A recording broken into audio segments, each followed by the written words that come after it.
ભાવનગરના આત્મારામ દરજી નામે પરમ ભક્ત હતા. સંતોનો સમાગમ કરવાથી સત્સંગી થયા. પ્રભુનું અખંડ સ્મરણ કરે. સ્થિતિ સુદામા જેવી ગરીબ હતી, પણ આધ્યાત્મિક રીતે શ્રીમંતના પણ શ્રીમંત હતા. ભજન કીર્તન, ભાવભક્તિ અને શ્રદ્ધારૂપી ધન અખૂટ હતું. કારીગર પણ સારા હતા. શ્રીજી મહારાજ માટે એક સરસ નવલી ભાતની ભરત ભરીને હેતના દોરાથી ડગલી બનાવી. તેમાં સાંધા દેખાય નહીં તેવી કળાથી સીવી.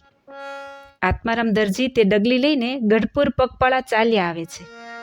રસ્તામાં કીર્તન ગાય છે. ભાવ વિભોર બની ગયા છે. લીંબ વૃક્ષની નીચે ગાદી તક્યા પર શ્રીહરિ બિરાજમાન છે. સામે સંતો અને ભક્તો બેઠા છે. આત્મારામે પ્રભુને પગે લાગીને ડગલી અર્પણ કરી. શ્રીજી મહારાજે ભાવ જોઈને તરત ધારણ કરી અને રાજીપો વ્યક્ત કરતા કહ્યું, બરાબર માપસર બંધ બેસતી ડગલી થઈ છે. શ્રીજી મહારાજે સ્મિત હાસ્ય કરતા પૂછ્યું, તમે માપ ક્યારે લીધું? આત્મારામે સરસ જવાબ આપ્યો, હે પ્રભુ, સવારે દરરોજ 2 કલાક ધ્યાન કરું છું, પછી માનસી પૂજા કરું છું. ત્યારે તમારા પ્રત્યક્ષ દર્શન થાય છે, તેથી માપ મળી જાય ને.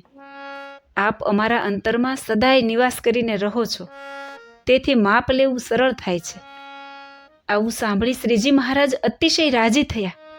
તુરંત ઉઠીને ભક્ત આત્મારામને બાથમાં લઈને મળ્યા. આત્મારામના માથા ઉપર શ્રીહરિ પોતાના પવિત્ર હસ્ત પધરાવીને બોલ્યા, ધન્ય છે તમારી ભક્તિ અને સમજણને. શ્રીજી મહારાજે કહ્યું, આત્મારામ, તમારા જેવા ભક્તો તો મારા આત્માનો શ્વાસ છે. આ વાતની ભાવનગરના રાજા વજયસિંહને ખબર પડી. તેથી આત્મારામ ભક્તને બોલાવીને કહ્યું, તમે સ્વામિનારાયણ ભગવાનને ડગલી આપી છે, તેવી ને તેવી ડગલી મારા માટે બનાવી આપો.